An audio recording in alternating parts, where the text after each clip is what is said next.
নমস্কার, আমি ডক্টর বোধিসত্ত্ব খান চলে এসেছি সহজ শেয়ার বাজারের আরেকটি নতুন এপিসোড নিয়ে। প্রিয় বন্ধুরা, আশা করি সবাই ভালো আছেন এবং সুস্থ আছেন। আজকের দিন নিয়ে পরপর 3টে দিন আমরা শেয়ার বাজারে র্যালি দেখলাম।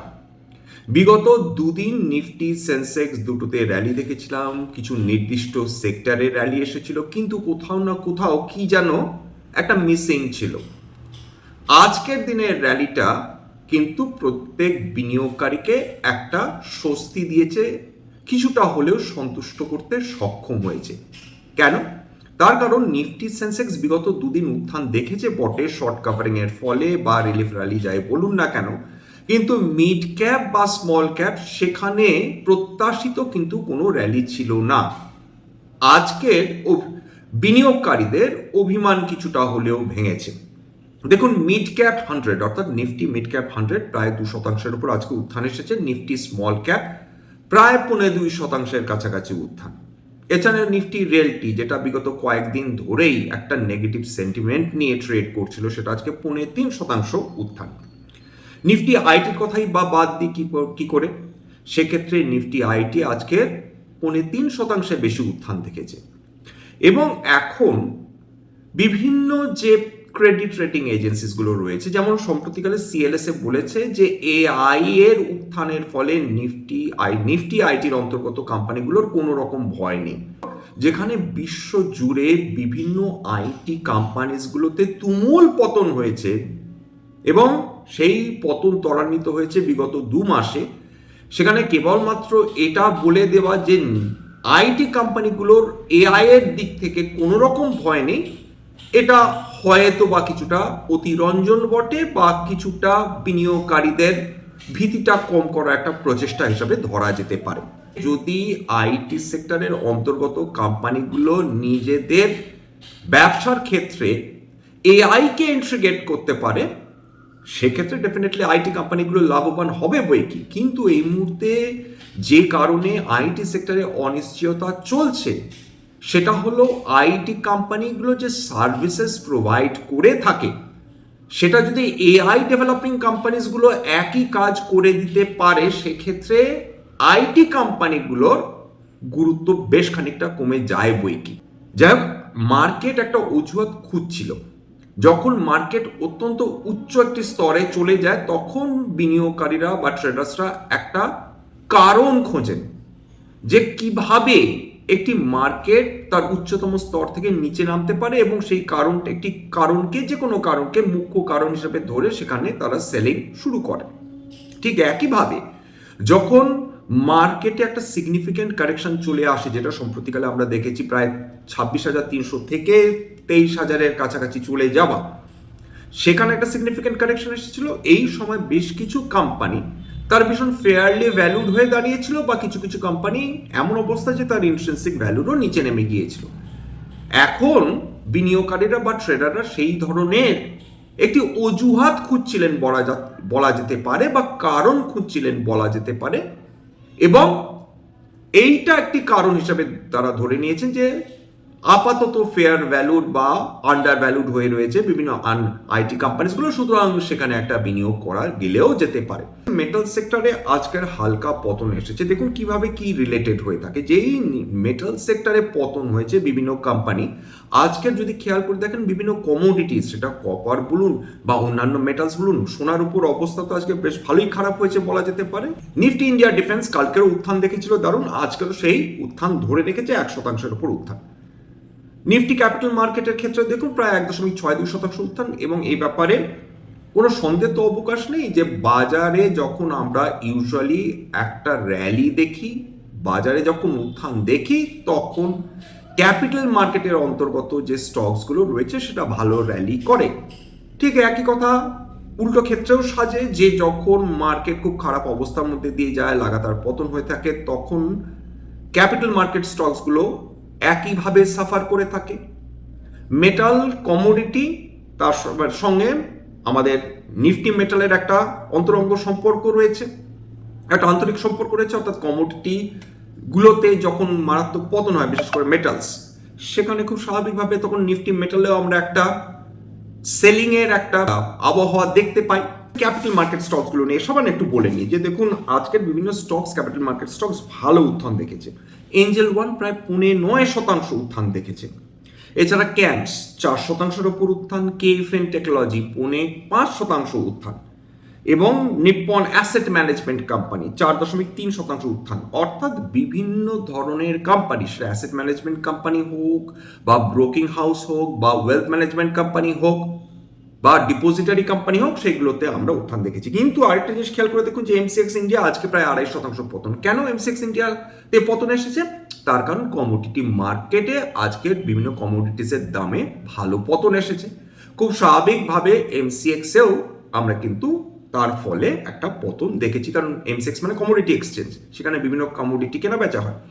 কমোডিটির দাম যখন সফট থাকে তখন এমসিএক্সও সেইভাবে সেই অনুযায়ী রিয়াক্ট করে থাকে। অত্যন্ত গুরুত্বপূর্ণ একটা সংবাদ এসেছে, এই সংবাদটা আমি নিয়েছি মানি কন্ট্রোল থেকে। সেখানে খবরটা হচ্ছে সম্ভবত ভারতবর্ষ ডলারাইজেশনের পথে হাঁটতে চলেছে। আমেরিকাকে প্যাঁচে ফেলার জন্য নয়, নিজে বাঁচার জন্য। এবং এই যে বর্তমানে মধ্যপ্রাচ্যে যে যুদ্ধ চলছে, আমেরিকা এবং ইসরায়েল মিলে ইরানকে আক্রমণ করেছে, তার ফলে তেলের দাম হু করে বৃদ্ধি পাচ্ছে। আজকেরও যদি দেখেন প্রাথমিকভাবে সকালের দিকে তেলের দাম বেশ খানিকটা পতন দেখেছিল বটে, ক্রুড অয়েল এবং ব্রেন্ট ক্রুড, কিন্তু সেটা আবার যেই মার্কেট যেই বন্ধ হয়েছে আমরা দেখতে পাচ্ছি যে ক্রুড অয়েল ধীরে ধীরে তার লস রিকভার করে ফেলেছে, ব্রেন্ট ক্রুড তার লস রিকভার করে ফেলেছে। এমন তো একটা অবস্থায় দাঁড়িয়ে যেখানে ব্রেন্ট ক্রুড $100 উপর ট্রেড করছে বা ক্রুড অয়েল প্রায় $95 আশেপাশে ট্রেড করছে, তার সঙ্গে সঙ্গে আজকে কিন্তু টাকা তার সর্বকালীন দুর্বলতা দেখিয়েছে ডলারের এগেনস্টে। এইটা আরেকটা ভয়ানক সংকেত বটে। $92.72 লাস্ট ট্রেড করছিল প্রতি ডলার। তার মানেটা কি দাঁড়াচ্ছে? তার মানেটা এটাই দাঁড়াচ্ছে, ডলার যত শক্তিশালী হবে, টাকা যত দুর্বলতা দেখবে, তেলের দাম যত বৃদ্ধি পাবে, আমাদের যদি ডলার দিয়ে তেলের দাম মেটাতে হয় সেক্ষেত্রে আমরা দুদিক থেকেই প্রবল লসের মুখে পড়বো। আমাদের কারেন্ট অ্যাকাউন্ট ডেফিসিট দিনের পর দিন বৃদ্ধি হতে থাকবে। একটা দেশের পক্ষে সেটা নিঃসন্দেহে খারাপ। সুতরাং ভারত সরকার বর্তমানে যেটা ভাবনা চিন্তা করছেন যে ডলারটাকে যদি আমরা কারেন্সি হিসাবে না অ্যাকসেপ্ট করি, অর্থাৎ আমরা যদি ডলার দিয়ে পেমেন্ট না করি, যে কাঁচা অপরিশোধিত জ্বালানি তেল আমরা নিচ্ছি মধ্যপ্রাচ্য থেকে, তার বদলে আমরা যদি লোকাল কারেন্সি দিয়ে ট্রেড করি। উল্লেখ্য যে 2023 সালে কিন্তু আমাদের ইউনাইটেড আরব এমিরেটসের সঙ্গে অলরেডি চুক্তি হয়ে গিয়েছে, যার ফলে ভারতবর্ষ এবং ইউনাইটেড আরব এমিরেটস তারা পরস্পরের সঙ্গে লোকাল কারেন্সিতে ট্রেড করতে পারবে, এই মর্মে একটি চুক্তি স্বাক্ষরিত হয়েছে, যেটা এখন ভারতবর্ষ অ্যাডভান্টেজ নিতে চাইছে। যদি একই সঙ্গে ডলারেরও দাম বৃদ্ধি হতে থাকে, তেলেরও দাম বৃদ্ধি হতে থাকে, সেক্ষেত্রে সবচেয়ে ভালো অপশন, অর্থাৎ যাতে আমাদের খরচ কমে, আমাদের মাথার ওপর যাতে অতিরিক্ত খরচার চাপ না পড়ে, সেক্ষেত্রে বেস্ট হচ্ছে লোকাল কারেন্সিতে ট্রেড করা। বাহারিন রয়েছে, ওমান রয়েছে, ইউনাইটেড আরব এমিরেটস রয়েছে, সৌদি আরব রয়েছে, কুয়েত, কাতার রয়েছে। এই দেশগুলোর সঙ্গে যাতে লোকাল কারেন্সিতে ট্রেড করা সম্ভব হয়, অর্থাৎ তাদের কাছ থেকে আমরা তেল নেব, কিন্তু সেটা আমরা ডলারে সেই দাম মেটাবো না। হতে পারে আমরা তাদের কারেন্সিতে আমরা তাদের টাকা মেটাবো, অথবা আমাদের নিজের কারেন্সিতে টাকা মেটাবো। যদি লোকাল কারেন্সিতে ট্রেডিং হয় সেক্ষেত্রে ভারতবর্ষের যে কারেন্সি সেটা বিশ্বজুড়ে আরো বেশি পরিচিতি পাবে বা তার গ্রহণযোগ্যতা বৃদ্ধি পাবে। এটাই হচ্ছে উদ্দেশ্য। দেখুন অলরেডি ইরান এই ডিডলারাইজেশনের প্র্যাকটিসটা শুরু করে দিয়েছে এবং একসময় তারা ঘোষণা করেছিল যদি তেল নিয়ে বেরোতে হয় স্ট্রেট অফ হরমুজ দিয়ে, সেটা ইউয়ানেই পেমেন্ট করতে হবে। এখন ভারতবর্ষ যদি ডলারে পেমেন্ট না করে লোকাল কারেন্সিতে পেমেন্ট করে, খুব স্বাভাবিকভাবে ইরানের সেক্ষেত্রে কিছু বলার থাকবে না, তারা বলবে না যে ডলারের উপর অত্যাধিক ডিপেন্ডেন্স আমাদের প্রবল ক্ষতি করে চলেছে আর্থিকভাবে।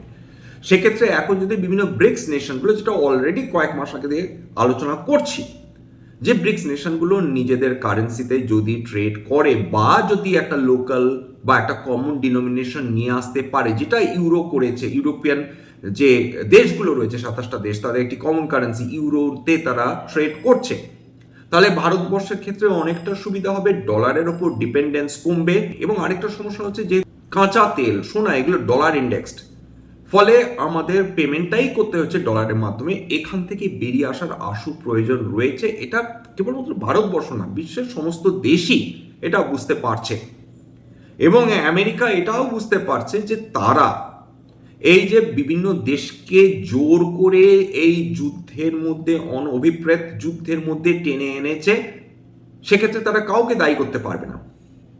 এবং আমেরিকা এবং ইসরায়েল মিলে যে যুদ্ধ শুরু করেছে ইরানের বিরুদ্ধে, তার ফলে বিশ্বের প্রায় সমস্ত দেশ যাদের তেলের প্রয়োজন হয় তারা মারাত্মকভাবে ক্ষতিগ্রস্ত হয়ে, সুতরাং এখন তেলের যে দাম ক্রমাগত বৃদ্ধি পেয়ে চলেছে, তার ফলে আমেরিকা প্রেসিডেন্ট তিনি হাঁসফাঁস করছেন। তিনি বিলক্ষণ বুঝতে পারছেন যে এইভাবে যদি চলতে থাকে তাহলে ওয়ার্ল্ডের যে ইকোনমি রয়েছে সেটা আর কয়েক সপ্তাহের মধ্যে ক্র্যাশ করে যাবে। তবে ভারতবর্ষের ক্ষেত্রে কিছু ভালো খবর তো অবশ্যই আছে, বিশেষ করে অয়েল অ্যান্ড গ্যাস রিলেটেড। এক, ইরান বিভিন্ন অয়েল এবং গ্যাস যে কার্গোসগুলো রয়েছে ভারতবর্ষে সেটাকে একটা একটা করে ছেড়ে দিচ্ছে, আমাদের পক্ষে শুভ সংকেত। উপরন্তু যেটা বল্টিক সি হয়ে আফ্রিকার কাছ দিয়ে যে জাহাজগুলো, তেলবাহী রাশিয়ান জাহাজগুলো তারা চায়নার দিকে যাচ্ছিল, তারা আবার মুখ ঘুরিয়ে তারা ভারতবর্ষে এসে উপস্থিত হয়েছে। এবং মাথায় রাখতে হবে যে সপ্তাহে ইরানের ওপর আক্রমণ করলো আমেরিকা এবং ইসরায়েল, তারপর সেই সপ্তাহতে 30 মিলিয়ন ব্যারেল তেল ভারতবর্ষ কিনেছে রাশিয়ার কাছ থেকে। রাশিয়ান যে কার্গোগুলো রয়েছে 30 মিলিয়ন ব্যারেল, কিন্তু মুখের কথা না। এবং এই ছাড় দেওয়া অর্থাৎ রাশিয়ান স্যাংশনের ওয়েভারটা, এটা ভারতবর্ষের জন্য অত্যন্ত গুরুত্বপূর্ণ। এবং ভারতবর্ষ এই সুযোগটা পেয়ে যতখানি রাশিয়ান তেল সেটাকে ল্যাপ আপ করে নেওয়া যায়, সেটা ভারতের বন্দরে নিয়ে আসা সম্ভব হয়, সেই চেষ্টাই আপাতত করছে। এরকমও একটা কানাঘুষো শোনা যাচ্ছে, এইটা আমি ফ্যাক্ট চেক করিনি, আবার বলছি দয়া করে আপনারা ফ্যাক্ট চেক করে নেবেন, যে হয়তো ডোনাল্ড ট্রাম্প বাধ্য হবেন ইরান থেকে যে তেলবাহী জাহাজগুলো রয়েছে, অর্থাৎ ইরানের যে তেল প্রোডাকশন হয় যেটা চায়না ইউজুয়ালি নিয়ে থাকে, সেটা হয়তো তিনি অ্যালাউ করতে বাধ্য হলেও হতে পারেন। তার কারণ ইরানকে যদি বা ইরান থেকে যদি কোনো তেলবাহী জাহাজ চায়নাতে না যেতে পারে, সেক্ষেত্রে ইরান কেন অন্যান্য দেশের জাহাজকে ছাড়বে বলুন তো? তার কারণ তার নিজের কোনো যদি ইকোনমি ঠিক না থাকে, তাকে যদি সর্বশান্ত করে দেওয়ার চেষ্টা হতে থাকে, সেক্ষেত্রে ইরান তো বলবে ডেফিনেটলি তোমরা ভালো করে খেয়ে পড়ে থাকবে, আমরা কাঙাল হয়ে যাব, এরকম তো হতে পারে না। সুতরাং আমাদের তেল যদি অ্যালাউড না হয় তোমাদের একটি জাহাজও ছাড়বো না। আমেরিকার যেটা উদ্দেশ্য সেটা কিন্তু ইরানিয়ান তেল, সুতরাং ইরানিয়ান অয়েল ইনফ্রাস্ট্রাকচার তারা অ্যাটাক করবে, ডিস্ট্রয় করবে বা নষ্ট করে দেবে এরকম সম্ভাবনা কম। ইসরায়েলের ক্ষেত্রে সেটা আলাদা। আপাতত যেটা দাঁড়াচ্ছে যে আমাদের তেলের অভাব হবে না, একের পর এক রাশিয়ান কার্গো ঢুকবে। যে আমেরিকা থেকে আমরা এলপিজি এলএনজি নিয়ে আসার ব্যবস্থা করছি, যদিও সেটার জন্য আমেরিকাই দোষী, এ ব্যাপারে কোনো সন্দেহ নেই, কিন্তু আপাতত আমাদের তো বাঁচতে হবে।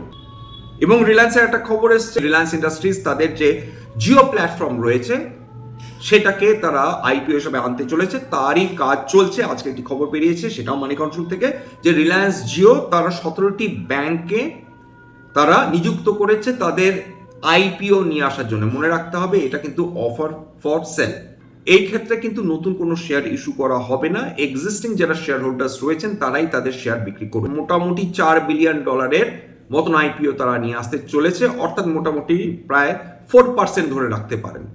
কারণ তার বড় হলে খুব স্বাভাবিকভাবে কেউ কিনবেও না, কিনতেও পারবে না, অ্যাপেটাইট কমে যাবে বিনিয়োগকারীদের। $4 বিলিয়ন মানে ধরে রাখুন প্রায় 38,000 কোটি টাকার মতো। ডলার ইন্ডেক্স আজকেরও কিন্তু শক্তি দেখিয়েছে, 99.6 ট্রেড করছিল। ক্রুড অয়েল লাস্ট ট্রেড করছিল ওই $94.52 প্রতি ব্যারেলে। প্রাকৃতিক গ্যাস প্রায় কমেছে 2.5%। সোনার দাম আজকে প্রায় 1.42% কমেছে। রুপোর দাম বিগত কয়েকদিন ধরেই নেগেটিভে ট্রেড করছিল, আজকের অন্যথা হয়নি, 0.8% পতন এসেছে। তেলের অভাব হবে না। এলপি এলএনজির যে সমস্যা রয়েছে ধীরে ধীরে কমে আসছে। 2 নম্বর, কারণ ধীরে ধীরে আমরা এই ইম্পোর্টগুলো আমরা পেতে শুরু করেছি, সুতরাং সেই ক্রাইসিসটা ধীরে ধীরে কমতে শুরু করেছে তেল এবং গ্যাসের ক্ষেত্রে। 2 নম্বর, সমস্ত ইউরোপীয় মার্কেট আজকে ভীষণ পজিটিভ র্যালি করেছে, প্রায় ওই 0.5% থেকে 1%-এর মধ্যে ক্যাকড্যাক ফুটসি এবং এশীয় মার্কেটগুলোকে তুমুল উত্থান দেখেছে আজকে, খেয়াল করে দেখুন। নিক্কেই সেটা 2.5%-এর ওপর, কসপি প্রায় 4.5%-এর কাছাকাছি উত্থান। এছাড়া স্ট্রেট টাইমস প্রায় 1.32% উত্থান, তাইওয়ান প্রায় 1.5%-এর কাছাকাছি উত্থান। অর্থাৎ এই সমস্ত এশীয় মার্কেট পজিটিভ, ইউরোপীয় মার্কেট পজিটিভ, খুব স্বাভাবিকভাবে ভারতীয় শেয়ার বাজারেও যে উত্থান হবে এটা কিন্তু একেবারে অপ্রত্যাশিত ছিল না। কিন্তু ওই একটাই কথা, নজর কিন্তু আমাদের ক্রুড অয়েলের ওপর বরাবর রেখে যেতে হবে। টাকার ভ্যালু যদি ক্রমাগত দুর্বলতা দেখাতে থাকে ডলার এগেনস্টে, সেটাও কিন্তু আমাদের ক্ষেত্রে চিন্তা থেকে যাবে বইকি। দেখ, স্ট্যান্ডার্ড ডিসক্লোজার যে কোম্পানিগুলো নিয়ে আলোচনা করলাম, হতে পারে তার মধ্যে কয়েকটা কোম্পানিতে আমার বা আমার পরিবারের বিনিয়োগ থাকলেও থাকতে পারে। ভবিষ্যতে যদি নতুন করে কিনি বা বিনিয়োগ করি, আগামী বিজ্ঞপ্তি দিয়ে কিনতে বা বিক্রি করতে পারবো না। স্ট্যান্ডার্ড ডিসক্লেমার, এটা কেবলমাত্র একটা এডুকেশনাল চ্যানেল। বাঙালি বিনিয়োগকারীদের ইনভেস্টার অ্যাওয়ারনেস বৃদ্ধির জন্য এখানে কোনো ধরনের কোনো শেয়ারের buy sell recommendation, suggestion, advice এমনকি ইনফ্লুয়েন্স করার প্রচেষ্টা নেই। আমার কথা শুনে যদি কোনো শেয়ারে বাই সেল সিদ্ধান্ত নেন, ক্ষতির মুখোমুখি হতে পারেন। সুতরাং সবসময় একজন সেবি রেজিস্টার্ড ইনভেস্টমেন্ট অ্যাডভাইজারের পরামর্শ নেওয়ার চেষ্টা করবেন বা নিজের ডিউ ডিলিজেন্স করবেন, সেক্ষেত্রে আপনারা উপকৃত হলেও হতে পারেন। সবার শেষে যেটা বলি, যদি এই ধরনের এপিসোড সত্যি মনে হয় আমার বাঙালি ভাই বোনদের জীবনে একটুখানি ভ্যালু অ্যাড করতে পেরেছে, প্লিজ নিজের গ্রুপে শেয়ার করে দেওয়ার চেষ্টা করবেন বা চ্যানেলটাকে একটু বুস্ট করার চেষ্টা করবেন, যাতে বহু বাঙালি বিনিয়োগকারীর কাছে এই ধরনের এপিসোড পৌঁছে যায়। নমস্কার।